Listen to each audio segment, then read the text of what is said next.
Welcome to another episode of The Brand Called You, a podcast and podcast show that brings you leadership lessons, knowledge, experience, and wisdom from thousands of successful individuals from around the world. I'm your host, Ashutosh Garg, and today I am delighted to welcome an accomplished entrepreneur and an influencer from New Hampshire, USA, Amy Labelle. Amy, welcome to the show. Thank you for having me. Amy is a winemaker, an entrepreneur, and lifestyle influencer. She's the owner of the LaBelle Winery. Her philosophy, and I love her philosophy, is to savor, celebrate, and enjoy. Given the work that she's done, understandably, she's been awarded, recognized, and felicitated several times. So, Amy, let's start with asking you a question I'm sure you've been asked many times. Tell me about your journey from an attorney to a winemaker. Oh, well, thank you for that question. The origin story of a brand is always so interesting to me, and I'm happy to share mine. I was practicing law in Boston, Mass, at a Mhm. large law firm, doing mergers and acquisitions work. And I took a vacation. Mhm. I had just accepted a job in-house at Fidelity Investments. So I was going to this kind of, huge financial company. And I took a little vacation kind of in between those jobs. And I went up to Nova Scotia, Canada. And it's not wine country, not a wine mecca. Mhm. So we ended up on the east coast of Nova Scotia, driving up the coast, and I came upon a little sign on the side of the road that had a hand painted arrow on it, and it said winery Mhm. this way. So I went that way. Mhm. And I went into this small winery, and it was teeny tiny, maybe less than, 1,500 square feet. Mhm. And I can't explain it as anything other than an epiphany moment in my life. I looked around and the sights and the smells and the people, something about it called to me and said, Amy, you're supposed to be a winemaker. And I can't really explain it. It was kind of a crazy moment because, and I still get goosebumps when I talk about it because it Mhm. was such an important moment in my life. But Right. I said, oh my gosh, I think I missed my calling. I think I'm supposed to be making wine. Mm. And that was not a rational thought at that moment. I still had $103,000 in student loan debt from law school. I had just accepted this incredible job at Fidelity as the youngest senior legal counsel they'd ever had. And so, it wasn't a convenient time to have an epiphany. Mm. Nevertheless, I had it and I couldn't ignore it. And I think that's the lesson I always talk with young people about. If you have a moment Mm. where you feel it in your soul, you can't ignore it. Correct. So I didn't ignore it. Yeah. And I spent the rest of that vacation obsessed with the idea of how to open a winery. I didn't know how to make wine. Mhm. So that was something, a Mm. hurdle to overcome. But I wanted to immediately, I knew I wanted to create a space where people would gather for great wine, great food, reconnecting with people, Mhm. celebrating all kinds of things to celebrate at the winery. And we host 700 events a year to show it. But Mhm. that's another matter. So I knew the vision was there immediately. I just needed to find a path to get there. Mhm. And I was obsessed with how to do that. So it took me from that moment in that winery, it Mhm. took me 4,083 days to get my winery open. Wow. I know that because I counted those days and I Wow. counted each day because I did something each day to bring the dream forward. Incredible. That's almost a little over 10 years. Yeah, it was 12 and 12 years. no, and 12 and a quarter years if you're counting. Mm. And that's how long it took That, me to pay those student loans and learn how to make wine and figure out all the things. well, it's a very powerful message you're giving to a lot of our viewers and listeners that if you have an epiphany or something inside you tell you what to do, it could take you years, but persist. Thank you. That's right. So, Amy, then tell me about the process of creating your first wine. What did it feel like to craft your first batch of blueberry wine in your Boston apartment? Well, yeah, it's pretty funny because I went home from that vacation, still completely obsessed with this idea. And so I lived in a downtown Boston apartment. So I walked to the grocery store to see what fruit they had so I could start this journey. And I walked to a bookstore it's not open anymore, but there was a bookstore close to my apartment, and I bought all the books they had on winemaking, which was only they're like 3 books. So I bought those, I read them voraciously, and I bought 3 pounds or 4 pounds of blueberries Mhm. because they didn't have, of course, can't buy wine grapes at the Mm, grocery store, mm, right? So I said, all right, this winery in Nova Scotia was making blueberry wine. mm, I'm going to make blueberry mm, wine. And so I bought 3 pounds of the best organic blueberries I could find, and I trudged them back to my apartment in mm, bags. And I bought all of the equipment I needed that the book indicated because I had no mhm, idea what I needed. mm, And I bought, the carboys and the science. It's all science. It's all mhm, chemistry. So I mm, bought the chemistry, equipment that I needed, and the buckets and the glass carboys, and that all got delivered to my Boston brownstone. And I walked all that up to the fourth floor where I lived because there mm, was no elevator in my building. And eventually, I was able to make this 1 gallon batch of blueberry wine, mhm, and I was hooked. And so then I made apple, I made pear, I made peach, I made cranberry, and I just kept making these. So I had a 608 square foot apartment in Boston, teeny tiny, and it started to be littered with all of these carboys of wine and wow. all my experiments everywhere. It Mm. smelled so good, but it was becoming kind of funny to come into my apartment. Amazing, amazing. But the other thing, Amy, is that the wine industry has traditionally been male dominated. What unique challenges or perspectives have you encountered as a woman in this field? Well, it's a very interesting question, and luckily something that's changing. Okay. But it's estimated that the world's wine is made by only 15% of the world's wine is made by women, Mm-hmm. and only 4% of the world's wineries are owned by women, and only 2% of the world's wineries are founded by women. Mm-hmm. So, the other 2% being women that got it through Yeah. family, inheritance. Mm-hmm. And so it's very interesting to me that there are so few women in this field. And I was very keenly aware of that when I began LaBelle Winery as the only woman winemaker in New England. So, New England encompasses 5 or 6 states Yeah. in the upper eastern coast of the United States. And being the only woman winemaker was kind of lonely, honestly. It's hard enough to make wine in New England because we're not exactly a wine producing region, Mm-hmm. but there was no one for me to kind of lean on or call. The men in my fields in New England weren't exactly, they were kind of enamored with my fruit wines because that's how I started. And they kind of would pat me on the head and say, "Oh, your fruit wines are very cute." And then I started winning awards and beating Mm-hmm. them in competitions, and so they stopped patting me on the head. Mm-hmm. But I think I just built an alliance. I found the folks in California to be very friendly, and very willing to help, very willing to support. So when I had questions, I could call any winery, and a winemaker would get on the phone and talk with me. So Mm-hmm. it's all about finding, for me, it was all about finding people who would answer my questions, and to most importantly, not be afraid to ask those questions. Correct. You can't be afraid to look stupid. You just got to figure it out. Interesting. How interesting. And over the years, would you say that your approach to winemaking has evolved and changed since you started in 2005? Absolutely. Mm-hmm. Absolutely. There's kind of a core in my wine that hasn't changed, and that is that I like to make very natural wine that expresses the original fruit. And I do that without chemical intervention. And so, wine in America, and I don't know how it is around the world. I guess I've never looked into it, but wine in America, at least, isn't ingredient labeled.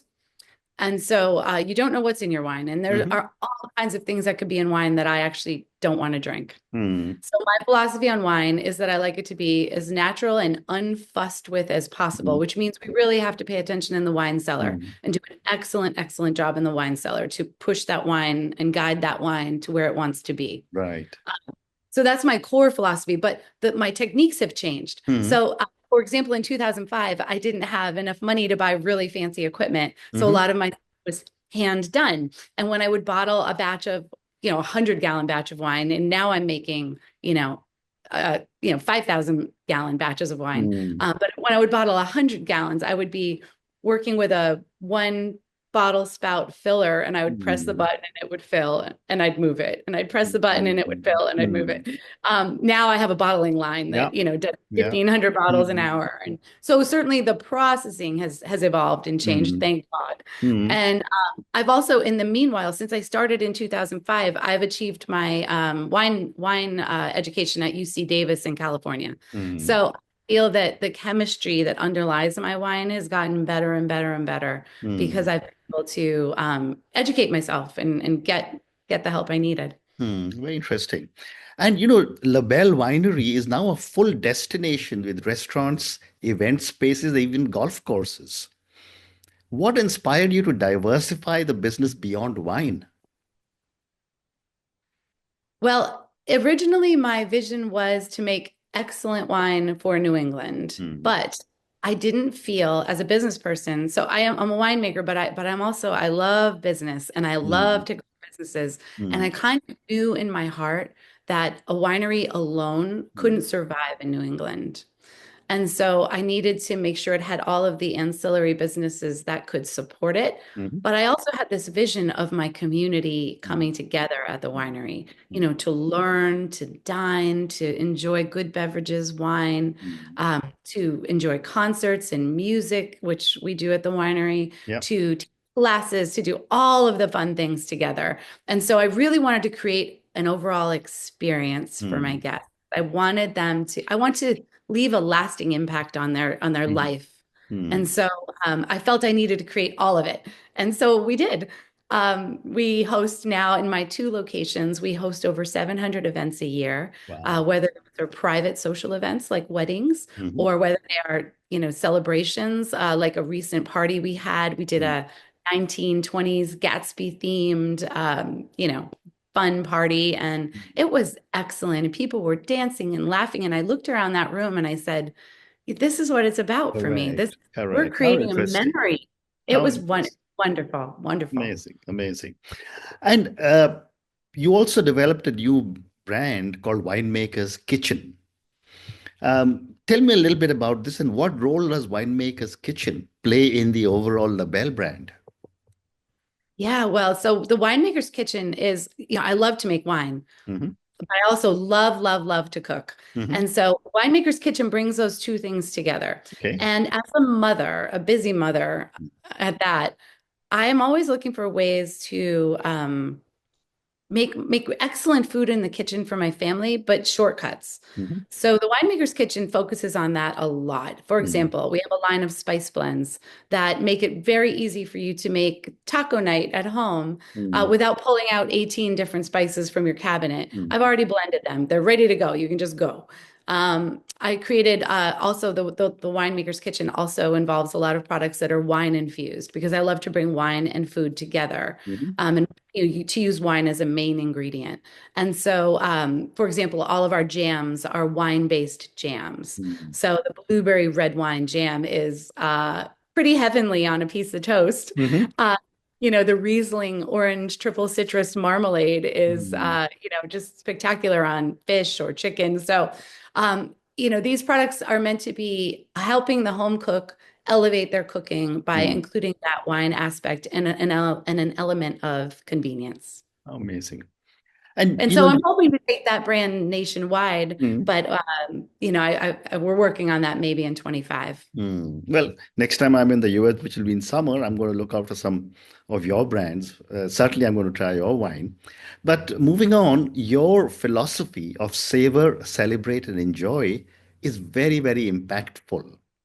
How do you apply this mantra in your daily life? Thank you for that question. It's a very important concept to the quality of life. Mm, I savor, celebrate, and enjoy can mean so many things, right? correct. For me, and people should interpret it as they can and apply it to their own lives. But for me, it's about counting each day. As you heard from my origin story, Yeah. I tend to do that anyway. Hmm. I don't let days slip by. I feel very fortunate that God gave me this life that I have, and I want to use it very well every day. I want to get Mm, the most out of every day. yeah. And so to me, savoring especially means counting your days and making them count. And that's in little tiny ways. It's, sometimes people mistake that for meaning like every day has to rock your world and it has to be incredible. And, sometimes for me, savoring is in the quietest moments, with the smallest details with my children. I had a very long day at work yesterday. I worked all day and then I had to teach a class last night. So I taught a cooking with wine class Hmm. at the winery last night. We had 60 people learning how to make Christmas dinner with wine. Hmm. And that was wonderful, but it got home late, later than I like to with my boys. And when I got home, one of my Hmm. boys wasn't feeling well. So the Hmm. best moment that I savored from my day yesterday Hmm. was putting him in my arms on the couch and holding him. And he said, I feel better now. So it's those like little moments that are the savoring part for me. I Hmm. want to love it all, and it's not all tulips and roses and it's not all beautiful, but Hmm. it's all important. Hmm. And then, celebrate. Gosh, we should be celebrating every single Absolutely. day. Absolutely. Every single day.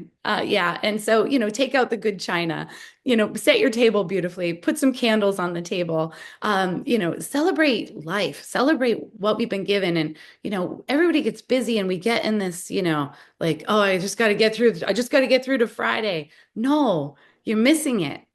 You're Correct. missing it. Correct. Correct. So celebrate, so celebrate really celebrating each moment and that aspect of it Yeah. is important to me. What a And great savor, response. celebrate, enjoy. Hmm. It's all just so enjoyable, even the bad parts, because they teach Hmm. you so much. Absolutely. Great response. Thank you.